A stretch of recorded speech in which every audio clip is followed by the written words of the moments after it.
Bapak Ibu, saudara-saudari yang dikasihi dan diberkati oleh Tuhan Yesus Kristus, salam sejahtera dan salam sehat untuk kita sekalian.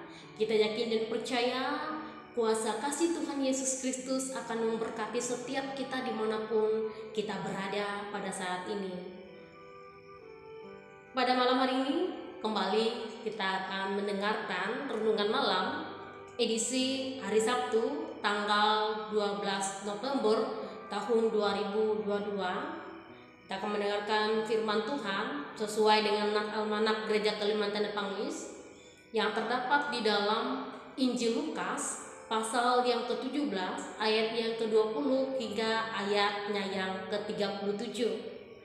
Di bawah judul perikop Kedatangan Kerajaan Allah.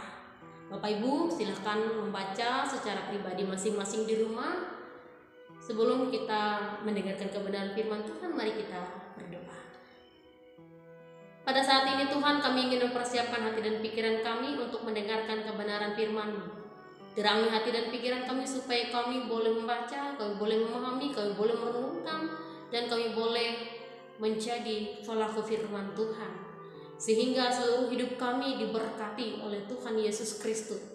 Sehingga berasal dari firman, kami boleh mengerti maksud dan kehendak Tuhan di dalam hidup kami. Di dalam Yesus Kristus kami berdoa. Amin. Tema perenungan malam kita pada malam hari ini yaitu pembaharuan hidup melalui pertobatan. Bapak Ibu yang dikasihi dan diberkati oleh Tuhan Yesus Kristus, kata kerajaan Allah yaitu dipakai oleh penulis Injil Lukas dan juga Markus, yang sama juga artinya dengan kerajaan sorga. Pada saat itu di dalam nas kita ini, orang-orang Farisi bertanya kepada Allah tentang kerajaan Allah apabila waktunya datang kerajaan Allah.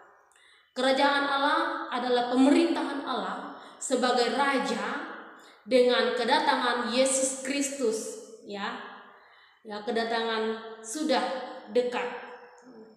Di situ kita dalam nas ini kita temui pertanyaan orang-orang Farisi mengenai hal tentang kerajaan Allah yang mengawali percakapan dengan Yesus pada saat itu.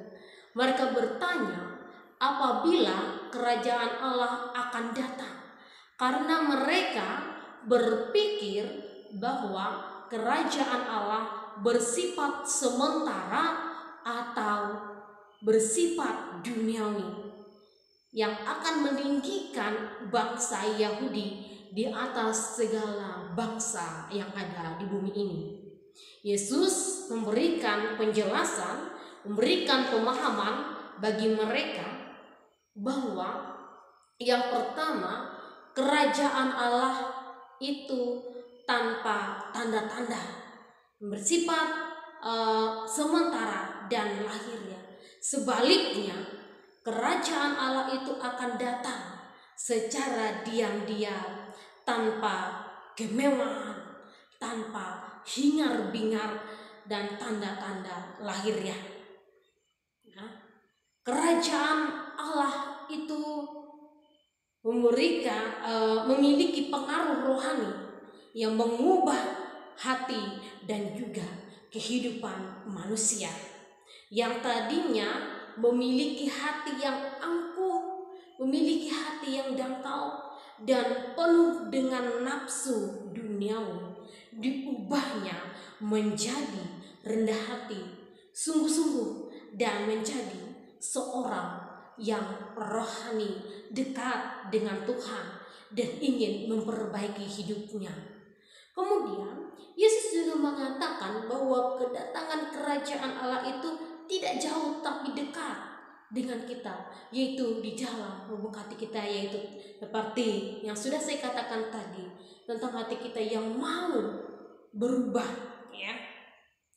Bahwa pendirian kerajaan ini merupakan sebuah pekerjaan yang berhadapan dengan saksi-saksi pertentangan dan juga hambatan di dalamnya. Jadi tidak hal yang mudah ya. Ada proses di dalamnya supaya untuk dapat mengubah perilaku kita, untuk kita tetap terus bertobat kepada Tuhan Yesus Kristus ya. Selanjutnya dalam nas ini juga mengatakan kepada kita bahwa kerajaan Allah adalah pemerintahan rohani di atas hati dan juga kehidupan manusia secara sukarela tunduk pada otoritas Allah. Jadi orang-orang yang tidak tunduk dan menentang kepada otoritas Allah bukan bagian dari kerajaan Allah ya. Kemudian yang selanjutnya atau yang terakhir mengatakan kepada kita bahwa kedatangan kerajaan Allah ini yaitu menyerukan bahwa pertobatan diperlukan untuk masuk dalam kerajaan Allah dan mendapatkan tentang keselamatan.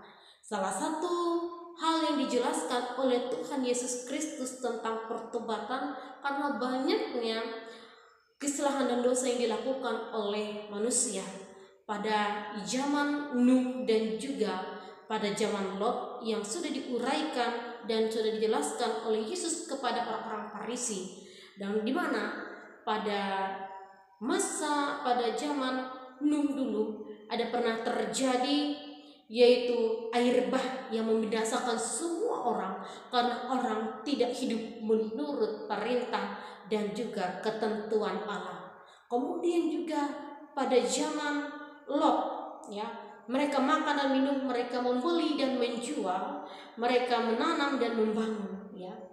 Tapi pada saat itu ya, turunlah hujan api dan juga hujan belerang ya, karena orang-orang juga tidak mengikuti ajaran Tuhan Yesus Kristus dan sering melakukan pelanggaran dan dosa. Dan bagi kita yang hidup di zaman sekarang, ada banyak juga hal-hal pelanggaran yang kita buat tanpa kita sadari, yang sebenarnya juga harus kita evaluasi dari diri kita supaya hati kita tadi yang angkuh, supaya hati kita tadi yang angkal, supaya hati kita yang egois tadi dilembutkan, supaya kita boleh dekat dengan Tuhan dan menjadi seorang yang rohani. Ini yang disebut dengan pembaharuan hidup melalui pertobatan. Kita perbaharui hidup kita dengan pertobatan, dari pertobatan supaya kita mendapatkan keselamatan dan juga kita bisa menjadi orang-orang yang senantiasa mengandalkan Tuhan di bawah pimpinan dan otoritas yang berasal daripada Tuhan Yesus Kristus. Maka hati kita akan menjadi sebuah kerajaan yang benar-benar dipilih oleh Tuhan, dan kita senantiasa boleh memperbaharui hidup kita melalui pertobatan kita, menyesali akan kesalahan dan dosa yang sudah kita perbuat. Kita lihat ada banyak sekarang bencana-bencana alam sebagai peringatan bagi kita sekalian, supaya kita semakin dekat dan jangan berbuat semau kita hidup di dalam dunia ini, karena kita ini adalah ciptaan Tuhan. Jadi jangan berbuat semau dan sehendak kita, tetapi kita senantiasa menyerahkan diri kita kepada Tuhan supaya kita tetap terus diperbarui hidup kita. Lalu mari kita tetap bertobat sebelum semuanya terlambat di dalam hidup ini. Tuhan kiranya menguatkan kita, meneguhkan hati kita supaya kita tetap terus dekat dengan Tuhan. Tuhan memberkati kita melalui firman-Nya. Kita berdoa. Bapa yang berkata di dalam kerajaan surga, terima kasih atas suara kebenaran firman Tuhan yang boleh mengingatkan kami, supaya kami boleh mempersiapkan hati kami, supaya kami boleh tunduk pada otoritas Tuhan. Dan biarlah Tuhan Engkau yang memerintah atas hati dan pikiran kami, atas hidup kami, supaya kami boleh menjadi umat-Mu ya Tuhan, menjadi umat pilihan, supaya kami boleh menjadi umat yang senantiasa mengandalkan Engkau, supaya kami senantiasa boleh menjadi umat yang senantiasa menyerahkan seluruh hidup dan kehidupan kami hanya ke dalam tangan pengasihan Tuhan. Pada malam hari ini Tuhan, kami ingin beristirahat, tidur malam. Biarlah Tuhan yang menjaga dan menolong kami, menjauhkan kami dari kuasa kegelapan, dan biarlah Tuhan Yesus Kristus yang membangunkan kami besok pagi dengan napas kehidupan, kesehatan, kekuatan hari baru, sehingga kami dapat melakukan segala aktivitas dan pekerjaan kami. Ini suruh doa kami Tuhan, yang kami alaskan di dalam doa yang telah Engkau ajarkan kepada kami demikian. Bapa kami yang ada di surga, dikuduskanlah namamu, datanglah kerajaan, jadilah kehendak-Mu di bumi seperti di surga. Berikanlah kami pada hari makanan kami yang secukupnya, dan ampunilah kami akan kesalahan kami, seperti kami juga mengampuni orang yang bersalah pada kami. Dan jangan bawa kami ke dalam pencobaan, lepaskanlah kami daripada yang jahat. Karena Engkau yang punya kerajaan dan kuasa dan kemuliaan sampai selama-lamanya. Amin. Selamat malam, Tuhan Yesus memberkati. Shalom.